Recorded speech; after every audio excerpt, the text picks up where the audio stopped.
Hola amigos, bienvenidos a esta edición de Día Dominical que desde hace algún tiempo estamos dedicando a hechos o personajes extraordinarios. Hey, el corredor inmobiliario que realmente es veloz comparado con otros, por supuesto, todo es relativo en lo que es vender o arrendar lo que usted pone en sus manos. Tienen métodos especiales, trabajan como locos y se concentran en pocos encargos. Esa es la clave del éxito. Segundo, Remodeling, una empresa con puros profesionales para arreglar pisos, para pintar, muebles de cocina también, cambiarlos, arreglarlos, qué sé yo. Tienen especialistas, modelistas especializados, arquitectos para obras mayores. Estimados amigos, una empresa profesional que está siempre ahí, que responde. Y termino con el método EVE. Si usted quiere eliminar esas imperfecciones que no se eliminan corriendo o bajando o tratando de bajar de peso, que es muy difícil, o qué sé yo. Si usted quiere eliminar esa barriga que le cuelga, la celulitis, etc. Perdón. El método EVE está hecho para eso. Fue traído de Corea del Sur. Va dirigido específicamente a eliminar esos problemas. No es un resultado indirecto de quizás si corro todos los días 20 kilómetros. No, esto va directamente al tema. Método EVE se imparte en 3 locales, uno en Vitacura, otro en Concón y otro en Los Ángeles, en el sur. Yo me habría sentido un poco raro, para serle franco, haciendo un programa como los que he hecho habitualmente sobre personajes históricos muy importantes o hechos históricos muy importantes, pero desconectados de la realidad nacional. Porque ha sucedido algo que me parece muy grave y que además cumple con uno de los elementos de los programas los días domingos, que es extraordinario en varios sentidos. Vamos a examinar un poquito ahora qué quiere decir extraordinario. Obviamente significa algo que está fuera del ordinario, pero más específicamente, y viene a cuento hacer este examen por lo que ya ustedes van a ver. Tiene varias acepciones el término. Por ejemplo, es extraordinario un fenómeno que es previsible, pero ocurre rara vez. Por ejemplo, es previsible, ha ocurrido, que eventualmente, nuevamente, el planeta Tierra va a sufrir el impacto de un asteroide de gran calibre, como los que han caído ya en el pasado. Es previsible, pero es raro. Esto ocurre cada cientos de miles de años, millones de años. Ese va a ser un fenómeno extraordinario, aunque sea previsible, cuando ocurra por lo raro que es su ocurrencia. Después tenemos lo que es completamente imprevisible. Lo completamente imprevisible que aparece de pronto, como que apareciera un dragón arrojando fuego, por ejemplo. Una cosa así sería extraordinario. Imprevisible totalmente, ni siquiera raro, imprevisible. Podríamos más aún decir algo que se suponía que no existía. Sería extraordinario. Y 3, cosas que son frecuentes, no son raras, pero son de tal calibre que las llamamos extraordinarias. Y lo que vamos a ver ahora corresponde a esta última definición. Es extraordinario lo que ha sucedido ayer cuando el fiscal Valencia de la Fiscalía Nacional sacó del caso Procultura al fiscal Cooper. Cosa que produjo una conmoción tremenda en la población que no es adepta, drogadicta de este gobierno, incluyendo a todos los políticos oficialistas que viven de la política, viven del Estado, viven de lo que hacen, o que lo hacen más bien, independiente de los militantes de los partidos de izquierda que no les entran balas, que no tienen remedio, que simplemente sus cabezas están vacías o sus bolsillos están llenos, las dos cosas. La oposición y el resto de la población que no está en esa definición ha sido conmocionada.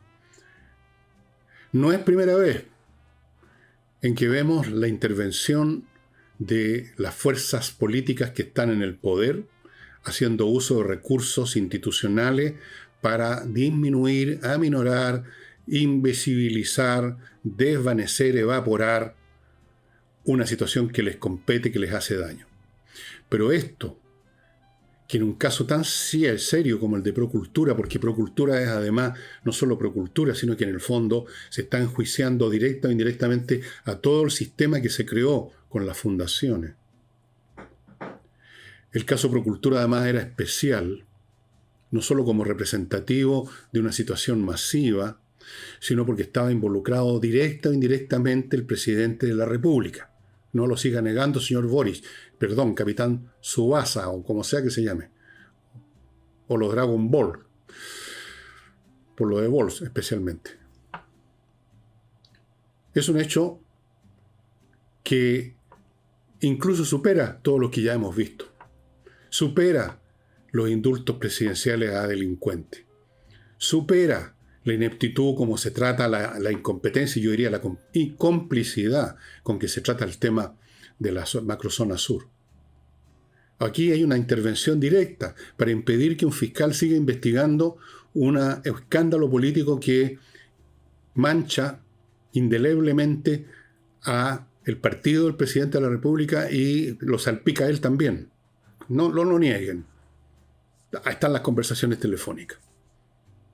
Que salga la Echeverri, que salga Elizalde a decir las imbecilidades de siempre, da lo mismo. Ahí los hechos son los hechos.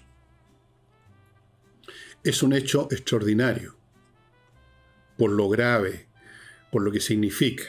Y a eso voy a dedicarme el resto de este programa, que como saben, los días domingos es bastante más breve, pero me voy a dedicar a eso.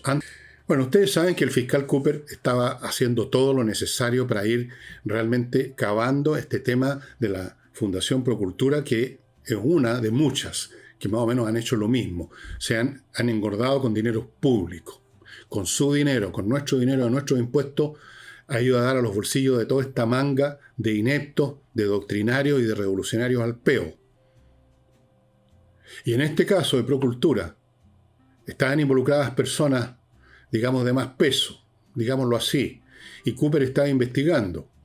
Y aprovechando lo que podríamos llamar una imprecisión, porque esas cosas pueden ocurrir, que se hace algo más de lo que se debiera, aprovechando ese pretexto, el señor Valencia lo sacó del caso y puso en su reemplazo a un señor que se llama Juan Castro, de la Fiscalía Regional de Antofagasta. ¿Ustedes creen que Valencia se manda solo?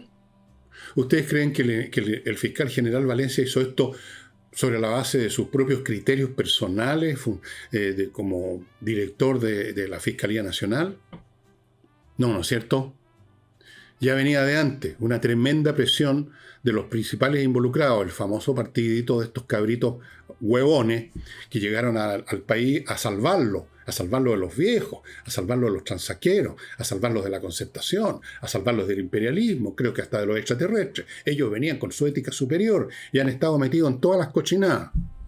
Empezaron a presionar que todo lo de Cooper era una acción de espionaje político.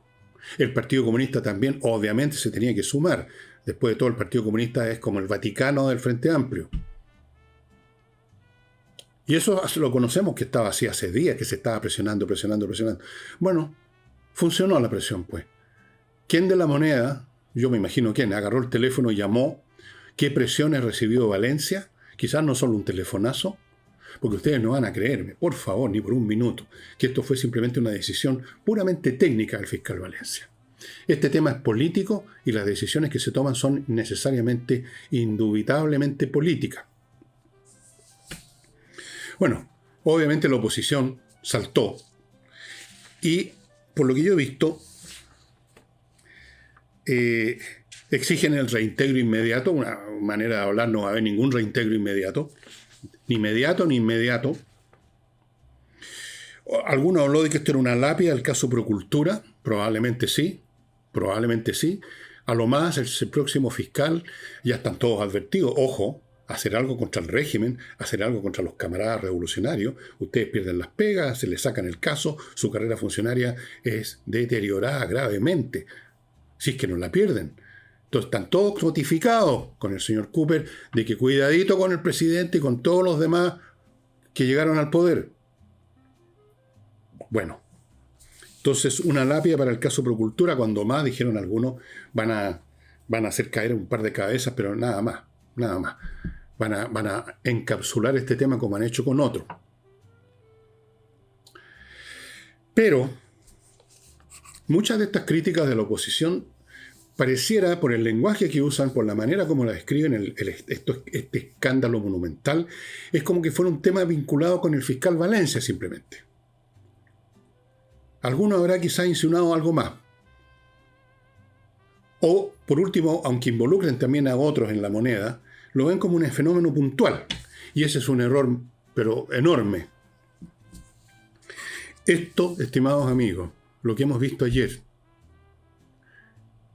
la sacada del fiscal Cooper, del caso Procultura, es un episodio que forma parte de un fenómeno que yo lo investigué, lo examiné y lo comenté con ustedes hace mucho tiempo y durante varios programas, probablemente más de un año me acuerdo que estuve tocando este tema, o más, y que es el siguiente que yo les dije. Ustedes, si son revolucionarios y quieren echar abajo la institucionalidad y construir un país distinto, no están obligados a cambiar las reglas, reglamentos y protocolos de los instrumentos del Estado. Ustedes los copan con su gente. ¿Se acuerdan? Los llenan con su gente, como ya se ha hecho. Todos estos millones, estos cientos de miles de personas que han metido al Estado, que lo hemos visto otras veces desde el punto de vista del costo fiscal que eso tiene, el principal objetivo, como el objetivo de las fundaciones, es copar con gente de uno, o sea, con gente de la moneda, con gente del progresismo, de la revolución, de las transformaciones profundas, copar las instituciones públicas para usarlas como instrumento.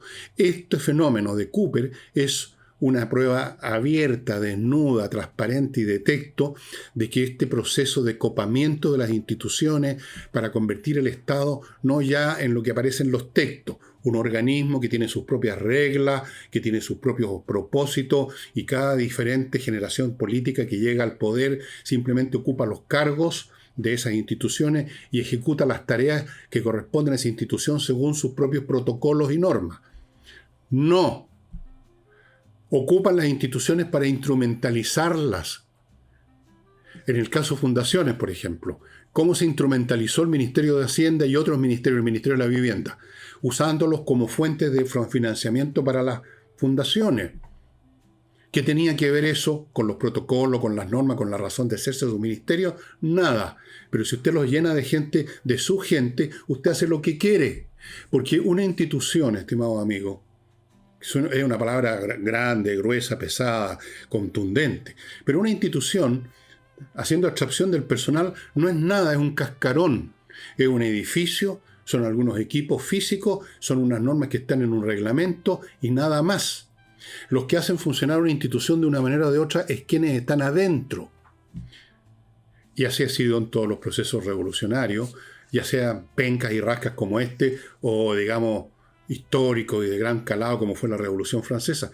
Vean ustedes, a propósito de eso, en la Revolución Francesa, estimados amigos, que cambió completamente ese país. Si ustedes leen la historia de la Revolución Francesa, que partió en 1789, ¿no es cierto? Y terminó, podríamos decir, cuando le cortaron la cabeza a Robespierre, unos años después. Pero durante más de la mitad de ese periodo revolucionario, los revolucionarios usaron las instituciones monárquicas. No las cambiaron de inmediato, no echaron abajo al tiro la monarquía. Muchos de ustedes quizás no lo sepan o lo hayan olvidado, pero el rey Luis XVI siguió en el trono 2 años más, o 3, ya no me acuerdo exactamente las fechas, tengo demasiadas fechas en memoria. Siguió funcionando la monarquía, o por lo menos siguió existiendo, pero funcionando como querían los revolucionarios. Después vamos a la cosa de las asambleas constitucionales, la convención, la asamblea constituyente. Todas emergieron de una institución monárquica, los estados generales. ¿Cómo empezó la Revolución Francesa? El rey citó a los estados generales, una institución monárquica, raras veces se ponía en vigor, pero era monárquica, la convocó. Y dentro de esa institución monárquica, copada por personal revolucionario, fíjense, ahí está clarísima la cosa, copada por personal revolucionario, se convirtió a esa sesión de los Estados Generales en el principal mecanismo revolucionario, por lo menos en la primera fase. Ahí. Y todas las instituciones administrativas de la monarquía siguieron funcionando. No inventaron de nuevo, como hizo mucho después Napoleón, una nueva estructura administrativa. Siguieron usando los organismos administrativos de la monarquía, pero copadas con su personal, o sea, usadas para los fines de los revolucionarios de esa época. Es después que se cambian las instituciones mismas, que es un proceso largo y complicado. Se usa lo que hay y se usa a gusto de los que han llegado a esa institución, la han copado, la han dominado y la manejan como se les da la gana. Bueno, los cientos de miles de personas que este señor, el capitán Sabusa, o más bien abusa, no Sabusa o Sabuso, o Subasa, abusa, el capitán abusa. Todas esas miles de personas que metió no fue solo para favorecerlo desde el punto de vista económico, también para darles pega a todos esos ineptos que en la vida privada dan bote porque son penca. Pero la segunda función, o la primera en realidad, es copar con esa gente el aparato administrativo, o sea, la institucionalidad de la República de Chile, para hacer uso de ella como se les da la gana. Como hicieron con el Ministerio de la Vivienda y el Ministerio de Hacienda y quizás cuantos otros ministerios para financiar las fundaciones. Y ahora, como están haciendo con la Fiscalía Nacional, pues. ¿Qué mecanismos específicos usaron para que Valencia descabezara la investigación de Cooper y ponga a otra persona que ya está notificada de no ir más allá de 2 o 3 cabezas que ya están podridas de todas maneras? Entonces, como este señor Larraín, que ya incluso lo desconocen que existe, porque llegan a ese nivel además de deslealtad, porque son pencas hasta en ese nivel. De eso se trata, estimado amigo. Lo que estamos viendo, además, es un portento de lo que vendría si estos fulanos siguen gobernando. La palabra portento tiene varios significados si ustedes revisan el diccionario, y aquí voy a usar los dos. Una acepción es de algo muy grande, extraordinario, macizo, portentoso. Y otra acepción que se usa menos, y mucha gente no la conoce, portento es presagio de algo que viene. Estos hechos son un portento de lo que viene. Bueno, aquí son las dos acepciones. Este es un portento de lo que vendría si se establecieran, como ocurriría ya definitivamente, con un segundo gobierno. Ahí sí terminan de afinar la máquina, terminan de ajustarla a sus necesidades y se acabó la República de Chile como usted la conoce. Es un aviso de eso. Y es un portento también en el sentido de que es el colmo de los colmos, en medio de tantos colmos que hemos visto, que tan desnuda, tan cínica, tan inescrupulosamente, tan descaradamente, se corte la cabeza de un investigador porque estaba manchando a los de arriba. Repito, Valencia no se manda solo. Nadie ya del Estado, e incluyo otros poderes del Estado, se manda solo en este país. Porque o lo telefonean, o lo amenazan, o lo funan, o lo joden, de alguna manera o de otra. No olvidemos, estimado amigo, lo voy a repetir por enésima vez, estos muchos fiscales de la zona macrozona sur, que pidieron traslado por las amenazas que recibían si tenían que tratar casos con la llamada, abro comillas, causa mapuche, con los combatientes de la causa mapuche. Las instituciones las hacen funcionar personas de carne y hueso, no funcionan solas, no son una máquina que funciona por su cuenta, un mecanismo. Es un mecanismo que lo hace funcionar la gente que está dentro del mecanismo. Y lo pueden cambiar como quieran. Le pueden sacar unas piezas o ponerlas para que funcionen de otro modo. Es lo que hemos estado viendo, ¿no? Lo han hecho así con todo. Con los medios de comunicación masivos, como las estaciones de televisión, las más grandes. Compre oro, estimado amigo. Acuérdese de esto por lo menos porque le conviene. Vaya a compreoro.com y adquiera oro o plata o las dos cosas en moneda y en lingotes para tener una reserva financiera intocable y que en realidad es una inversión porque están subiendo enormemente de precio, amigo. Así que es la mejor inversión posible es comprar oro o plata o las dos cosas. Esto en compreoro.com. Sigo con conversas numéricas para los chicos que tienen problemas con las matemáticas. Hay un ingeniero de la Chile que ideó una manera de enseñarles matemáticas, de presentarles la matemática que les va a terminar con sus traumas, les va a mostrar la matemática como de siempre debiera haberse mostrado, como un modelo de pensamiento elegante, práctico y sencillo en el fondo, no tiene que ver con fórmulas la matemática, eso es instrumental simplemente. Las fórmulas se usan al final del proceso matemático de verdad, que es pensar, modelar los problemas matemáticamente, y eso es entretenido. Los chicos aprenden eso, les cambia su postura con las matemáticas. Conversas numéricas, pónganse en contacto. Sigo con el ajedrez, los cursos ya se iniciaron, se completaron, pero si usted está interesado, puede entrar, yo creo que puede entrar todavía, puede recuperar el terreno perdido, van a venir, me anuncian que vienen nuevas cosas interesantes en unos meses más, creo que a partir de marzo van a haber otras actividades en espacioajedrez.com. Los chicos que están ahí estudiando ajedrez están además en el fondo instalando maneras de pensar muy útiles para toda la vida. No se trata solo del juego, se trata de lo que es como el deporte. Usted cuando anda en bicicleta no es porque se va a transportar toda la vida en bicicleta, sino que simplemente por respirar mejor, por mantenerse digamos, activo. Bueno, lo mismo pasa con el ajedrez.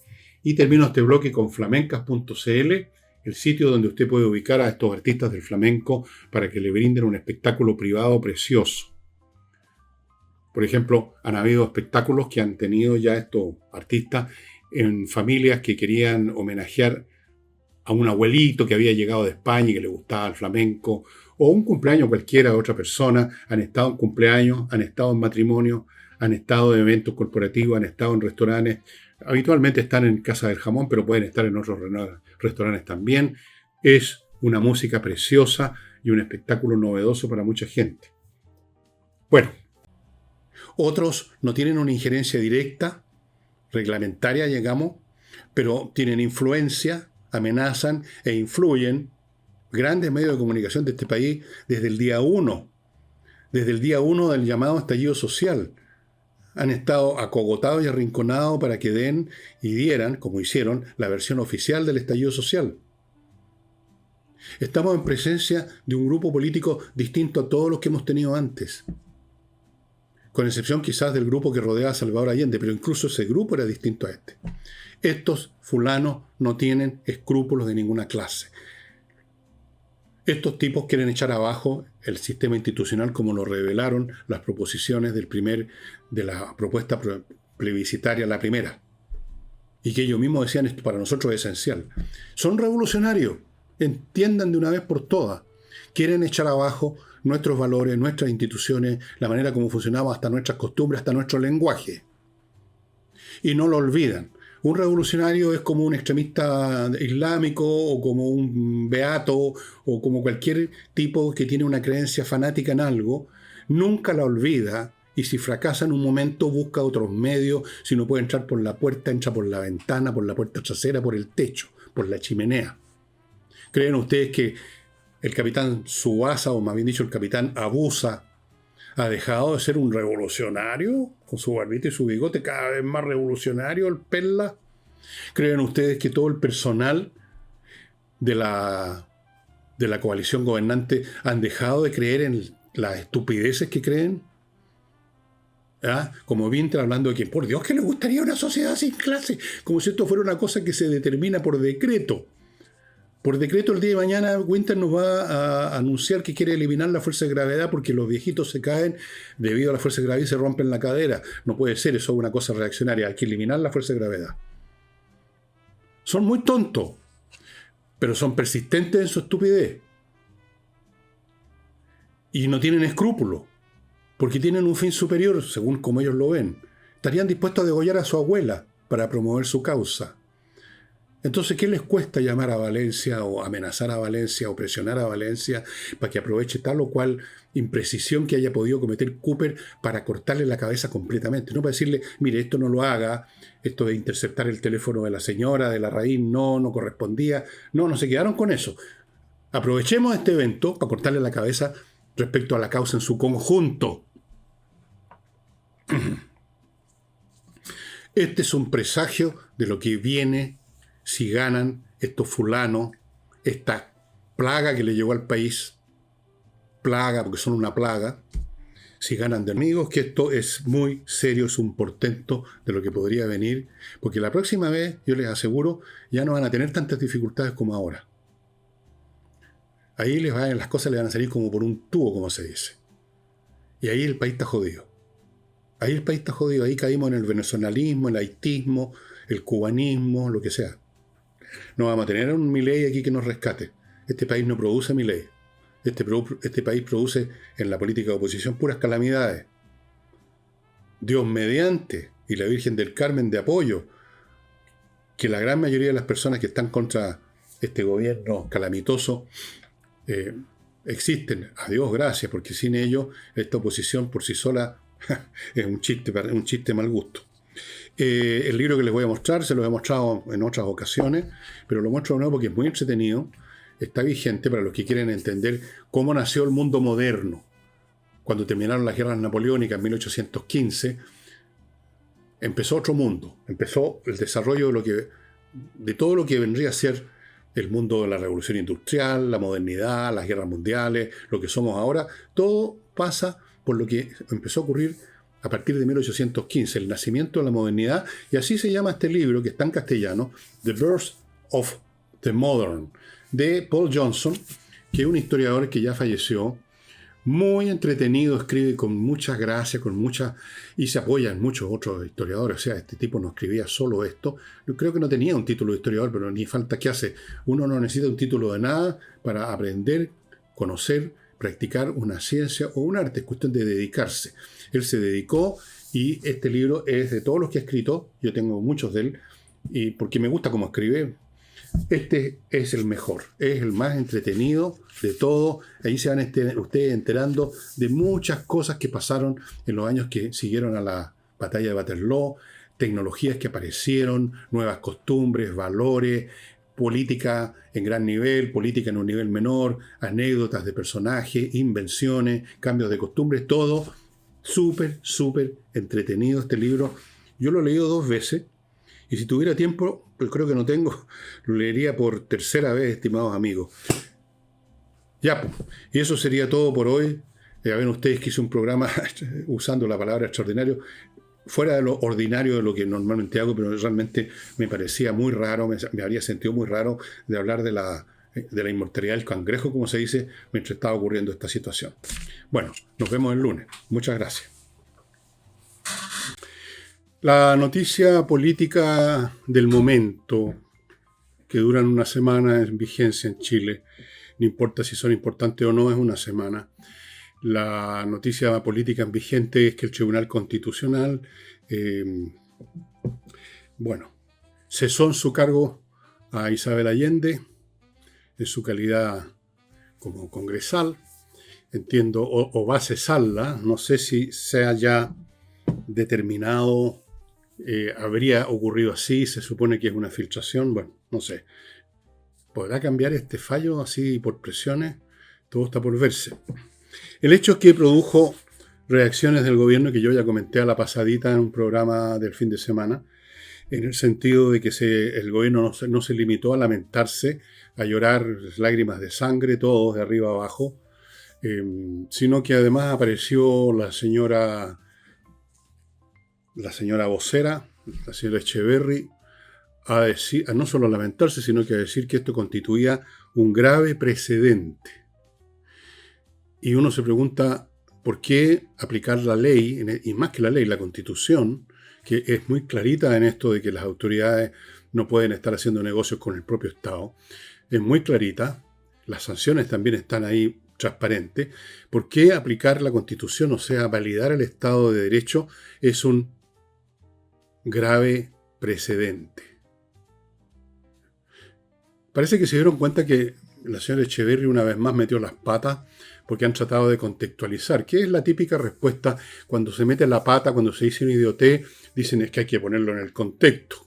Con eso quieren decir que hay que meterlo junto con otro montón de cosas para que se convierta solo en una fracción de un todo. A eso llaman ponerlo en contexto, o sea, tratar de pasarlo al anonimato en medio de una masa de otras consideraciones. Eso es lo que significa en realidad. Se agregó una frase, francamente, no sé cómo calificarla, si simplemente decir que es ilógica, que es tonta, que es estúpida. Dijeron, nunca antes. Por eso que es un precedente grave, ¿eh? Explicaron después. Miren la explicación. Nunca antes se ha destituido a una senadora electa democráticamente.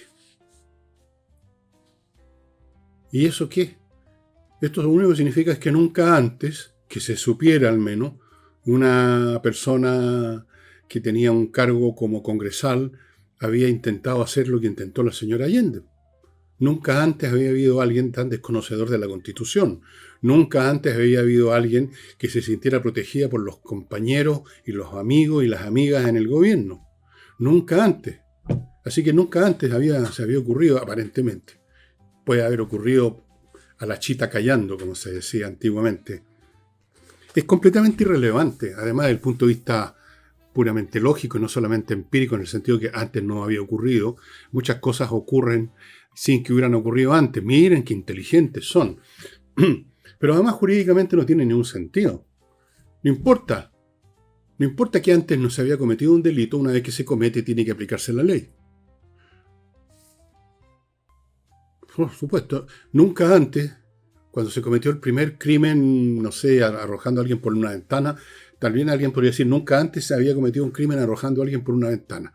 ¿Y eso qué tiene que ver? Es un crimen. Se castiga, se sanciona. Es lo que contempla la Constitución. Nunca antes se había sabido, porque ahora todo se va sabiendo, de una operación de compra-venta de esta naturaleza. Eso es todo lo que significa nunca antes. No tiene la significación que le quieren dar de que es, por así decirlo, un quebrantamiento de las prácticas consuetudinarias de la política chilena. Da lo mismo cuáles sean las prácticas consuetudinarias, las costumbres, los hábitos o los precedentes históricos. La ley es la ley. O como decían los romanos, dura lex sed lex. Dura es la ley, pero es la ley. Ante esto, la propia señora Allende y otros que han estado metidos en este cuento y otros que están de ayudistas de la señora Allende por razones de afecto personal, que son militantes del mismo partido, etc., han hablado, y es un vocablo que se ha multiplicado, pero exponencialmente, de la buena fe. Todo ha sido hecho con buena fe. ¿Qué quiere decir eso? Buena fe. Perdón. A ver, cuando se lleva a cabo, se intenta, como se ocurrió aquí, llevar a cabo un jugoso, suculento negocio, el sentimiento que está presente en las partes es no la buena fe, sino que forrarse los bolsillos. Se hacen negocios para ganar plata. Los negocios no tienen nada que ver con la buena ni con la mala fe. Otros han hablado de la ignorancia. ¿Qué pasa? Que no se sabía. Bueno, vamos a tener que recordarle a esas personas que todo sistema legal, incluyendo el chileno, presume que todos los ciudadanos, las personas que están amparadas por el cuerpo de las leyes en una sociedad, conocen la ley. Como en la práctica la gente no conoce la ley o no conoce todas las leyes por lo menos, por eso existe una profesión que se llama abogacía, para poner a disposición de la gente que no necesariamente conoce la ley, alguien que la conoce. Ahora, uno esperaría un poco más de conocimiento de la ley de parte de una senadora. Aquí no estamos hablando de doña Juanita, estamos hablando de Isabel Allende, una senadora, con, abro comillas y ya la voy a examinar, una larga trayectoria. Uno espera de los parlamentarios que, aparte de saber leer y escribir, cosa que no está muy claro en algunos casos, conozcan, si no toda la ley. Nadie pretende que Isabel Allende conozca todos los artículos del Código de Minería, por ejemplo, pero las cosas básicas que tienen que ver con la política, con la representación política, o sea, los elementos que están en la Constitución, se tienen que conocer. De manera tal que yo no sé qué es más grave. Si haber intentado esta compraventa conociendo que estaba prohibido, o ser ignorante y estar en el Congreso. Una de las dos. Cualquiera de las dos me parece una pésima situación. Habla muy mal de la política chilena. Después se ha enarbolado abundantemente, junto con lo de la buena fe, junto con quien no sabía, la trayectoria política de la señora Isabel Allende. Yo no sé a qué llaman trayectoria política porque he visto que le han encajado esa frase, así como la otra también que se hizo popular, el legado. Uno no sabe qué es lo que han legado algunos. La trayectoria política. ¿Qué tiene que ver otra vez desde el punto de vista lógico? La trayectoria política antes de el desastre político. Es como que para justificar que un avión se cayó, se estrelló y todos se murieron, alguien dijera, sí, pero antes que se cayera, la trayectoria que traía el avión era perfecta, estaba muy bien. ¿Qué tiene que ver la trayectoria política previa? Se acabó la trayectoria política. Cometió un error la señora, vamos a suponer que es un error.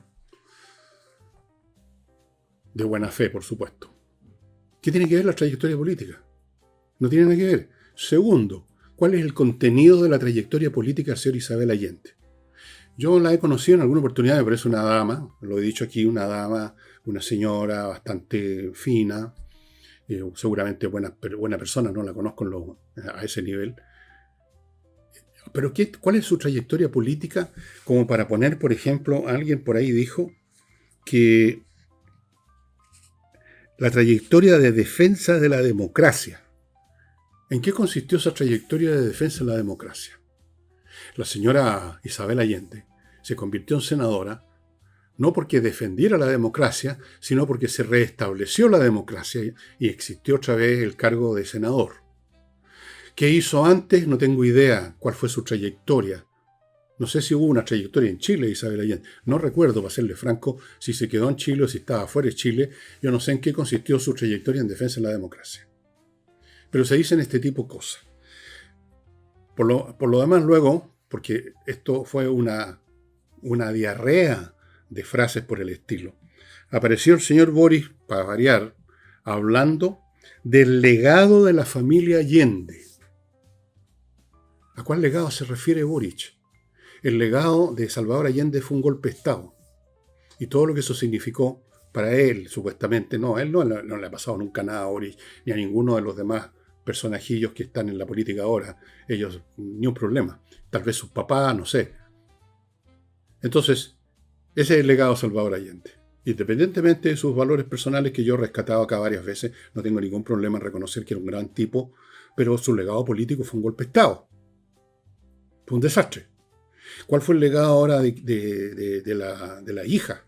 ¿Cuál ha sido el legado? Ahora tenemos otro legado, el de Isabel Allende. Sorprendieron una operación que estaba prohibida por la Constitución. ¿Ese también forma parte del legado, señor presidente de la República? El legado de la familia Allende. Un gran apellido, decía por ahí un fulano. Un gran apellido en la política chilena. ¿Por qué un gran apellido en la política chilena? ¿Qué es esto? Estamos viviendo en una monarquía, tenemos dinastías, que pueden ser pencas además las dinastías. Penca. Bueno, ustedes ven todo lo que se ha dicho desde el lado del gobierno. Desde el lado de la oposición, por supuesto, se dice que la señora debió haber renunciado. De buena fe, claro. Debió haber renunciado antes de que tuviera que el Tribunal Constitucional, aparentemente, repito, yo no sé si ya se formalizó, se puso el timbre de agua antes que la destituyera. Pero esto de el legado de la familia Allende, ¿de qué está hablando este caballero? La buena fe, la trayectoria. Es decir, amigos, olvídense de la Virgen del Carmen. Tenemos una nueva patrona, una santa patrona de Chile, Santa Isabel Allende, con su gran trayectoria y su buena fe. Esto era un negociado. Estamos hablando de, creo que 1.000 millones de pesos, si no es chacota. Vendiendo algo que además iba a volver a sus manos para que lo administraran. O sea, y entiendo que el señor presidente de la República estuvo muy metido en esta cuestión. Yo no sé si eso se investiga a fondo, yo no sé si va a tener efecto. Yo creo que no va a tener ningún efecto. A estas alturas en Chile, la gente que está contra el señor Boric y toda su pandilla y todo ese lote y toda esa gente en contra del gobierno, ya no necesitan más razones. Ya están suficientemente en contra del gobierno. Y los partidarios del gobierno, haga lo que haga Boric y su gobierno y su personal, están con el gobierno. Esto no va a cambiar, no va a tener un efecto, no va a cambiar nada. Servicios logísticos de ingeniería consultores, todas las empresas debieran recurrir a esta revisión al menos una vez al año de cómo está funcionando la logística de su empresa para no seguir perdiendo plata sin darse cuenta, porque somos tan inteligentes en Chile que hay empresarios que No miran lo que está pasando en sus bodegas, no miran cómo funcionan realmente sus camiones de reparto, no estudian los cronogramas, los horarios, no ven las cosas y están perdiendo plata. Y después lloriquean. Póngase en manos de servicios logísticos de ingeniería consultores, ellos van a hacer la pega por usted, van a revisar la logística, van a encontrar lo que está funcionando mal, le van a ofrecer una solución y le van a buscar incluso el personal. Usted no va a tener que hacer otra cosa que ponerse en contacto con ellos. Sigo con InSateChile.cl, una empresa que se dedica a regularizar los temas de impuestos tributarios con las empresas, muchas de las cuales han caído por una razón o otra en situaciones irregulares que son bastante costosas en todos los sentidos, multas, problemas, etcétera, con servicios de impuesto interno. Ellos ven que usted haga su cumplimiento tributario como corresponde, optimizan la carga fiscal y esto lo están haciendo hace 15 años con mucha eficiencia. Tienen contadores, auditores, tienen abogados tributaristas. Póngase en manos de alguien de una empresa que lo hace bien y no de un contador que si lo hace mal el que paga el pato es usted. Sigo con Controller, otra empresa que ayuda a empresas. En este caso, a ordenar, profesionalizar, optimizar la gestión de su empresa en todos los aspectos que son importantes. Gestión financiera, gestión administrativa, control de procesos. Todo eso se puede optimizar, estimados amigos. Tienen especialistas, pueden planificar los temas financieros de su empresa, pueden hacerse cargo. Si usted no tiene en un momento dado un gerente a cargo de lo que necesita, ellos pueden hacerse cargo por el tiempo que usted requiera. Puede usted externalizar con ellos esa gestión. O sea, y llevan 20 años en esto. Si no me equivoco, llevan un montón de años. 20, para ser específico, haciendo esta pega, la hacen bien. Y como les he dicho muchas veces, se los voy a seguir diciendo, amigos, hoy en día toda empresa compite con todo el mundo. No con su país, no con su ciudad, no con el gallo del boliche de la esquina. Uno compite con todo el planeta. Con todo. Entonces, si uno no hace las cosas al 100% de eficiencia, está liquidado, va a perder. Tarde o temprano va a quebrar. Tarde o temprano su negocio ya no va a funcionar. Porque a estos niveles de competencia es en los márgenes del 95% para arriba donde se deciden las cosas. Ya no basta con ser efectivo en un 95%. Ese 5% que le falta puede ser suficiente para hundirlo. No sé si quedarán todavía eso que llaman indecisos en las encuestas. Puede ser. Y puede que alguno de esos indecisos que queden en la encuesta tome alguna decisión por esto que está viendo. Pero ya eso es matemáticamente marginal. Creo que el país está decidido a favor o en contra de hace mucho rato. Hace mucho rato. Pueden variar las preferencias en cuanto a quién va a sustituir a estos tipos. Si la Matei, si Kast, si Kaiser. Pero nadie de los que están, digamos, que tienen una pésima opinión de Boric y de su coalición política va a cambiar o va a aumentar su desdén, su desprecio y su inquina contra esta gente. Y nadie que está a favor de ellos, los porfiados, digamos, del progresismo, los wokistas desaforados, fanáticos y descerebrados, eso tampoco van a cambiar de opinión. Así que no va a tener efecto ninguno. Lo comento porque tengo que comentar algunas cosas y eso es todo. Esto no cambia nada.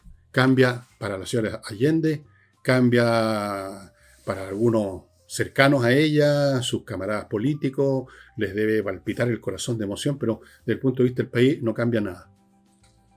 No ahora. En otros tiempos sí, habría sido un golpe, una novedad, pero ya este tipo de cosas no son novedad, para nada. Y entonces el tema con doña Isabel Allende, estoy viendo si hay más frases increíble como esta del nunca antes. Nunca antes se había destituido una senadora, claro. También nunca antes se había crucificado a un Mesías como pasó con Jesucristo. Nunca antes los hombres habían llegado a la luna antes que llegara Neil Armstrong y los demás. Siempre hay un nunca antes.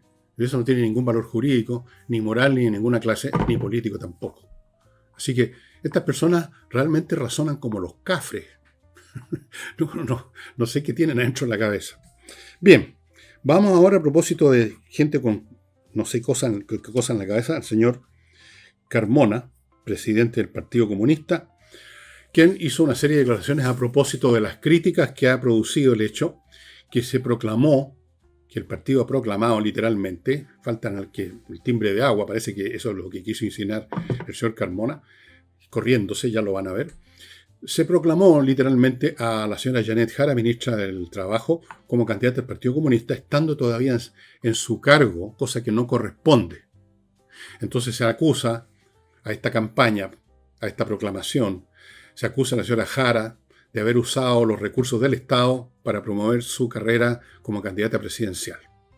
Yo no sé cuántos recursos habrá ocupado realmente por el hecho de viajar en un automóvil fiscal a tales o cuales regiones. No es ese el punto. No es el punto de cuántos billetes, cuántos pesos se gastaron de recursos públicos en promover su carrera política. Es el hecho, aunque se gastara muy poco, de que haya hecho uso de su cargo, de las cosas que corresponden a su cargo, del peso, si es que es peso que le da su cargo, para promover su candidatura. No corresponde. Bastante feo, bastante penca, diría yo. Entonces, las críticas brotaron, por supuesto, en la oposición, y a eso fue a lo que respondió Carmona de la siguiente manera, que yo honestamente he leído varias veces lo que dijo, palabra por palabra, y no entiendo qué quiso decir, lo que significa que no quiso decir nada, porque no tiene nada que pueda poder decir. Escuchen, por favor, atentamente. Esto es Dino Cantinflas, de un guión de ahí está el detalle. Dijo, el Partido Comunista va a asumir cuáles son los roles en política. ¿Qué significa esa parte? No tengo idea. Y que son distintos. ¿Cuáles son esos roles distintos unos con otros y cómo los va a asumir? Y por eso, o sea, como conclusión de algo completamente incoherente, y por eso no he hecho más diligencias. ¿Qué diligencias?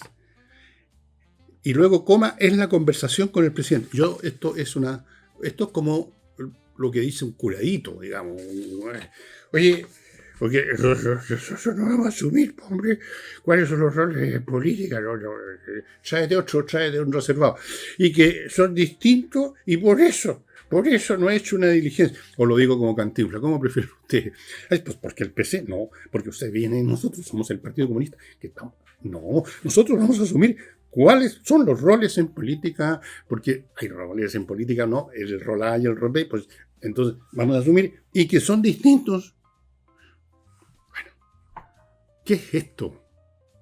Por Dios, que echo de menos hasta Lucho Corbalán, lo echo de menos. Lucho Corbalán no era un genio resplandeciente, pero era un tipo habiloso. Normalmente, pero no caía, digamos, en estos renuncios intelectuales de decir todas estas frases, que en el fondo sí tienen un significado, es el siguiente, que el Partido Comunista piensa que ellos son los que tienen que asumir roles en relación a la acción de usar un cargo público para promover una candidatura. ¿Ah? El rol va a asumir cuáles son los roles en política. Ellos van a determinar. Bueno, todavía no están presidiendo Chile, señor Carmona. Todavía no han terminado de destruir a las instituciones que ustedes quieren destruir afanosamente con su mejor gente. Todavía son una minoría absoluta en términos electorales. Todavía no han logrado llegar al poder, hacer lo que se les dará la gana, como hacen cuando llegan al poder. Así que usted no puede asumir ninguna cuestión. La señora Jara debe haber asumido un poquito de esencia política y haber primero renunciado, hablado con el presidente y no dejarse defender por esta cantinflada ridícula. Pues que el per se no va a asumir, no, porque los roles de Cheyenne, bueno, increíble. Así es que, a raíz de esto, los republicanos exigen, es como hablarle a la pared, ¿a quién le exigen al presidente Boris? Exigen su salida inmediata de la cartera. Y si no, van a recurrir a Contraloría. Le piden un mínimo de pudor. ¿What? ¿Qué es eso en política? Usted, ciudadano privado o ciudadana privada, perdón, puede tener pudor, yo puedo tener pudor, la señora Juanita puede tener pudor, pero los políticos no se pueden dar el lujo de tener pudor. No, ya el solo hecho de pretender tener un cargo de representación, de tener más poder que los demás, ya de cierta forma revela una intrínseca y estructural falta de pudor. Pero además, cuando ya están metidos en el baile político y se han cubierto con una capa así, una piel digna de un rinoceronte, de un hipopótamo, y no les entran balas, ¿qué pudor pueden tener? Hacen lo que les parece necesario para seguir en el poder, para acrecentar el poder o para llegar al poder. No tienen pudor. Todo lo que han hecho, las votaciones, la ignorancia que demuestran, la falta de interés por el futuro del país y mil cosas más demuestran, bueno, no solamente una carencia absoluta de intelecto, sino que de pudor además. De pudor.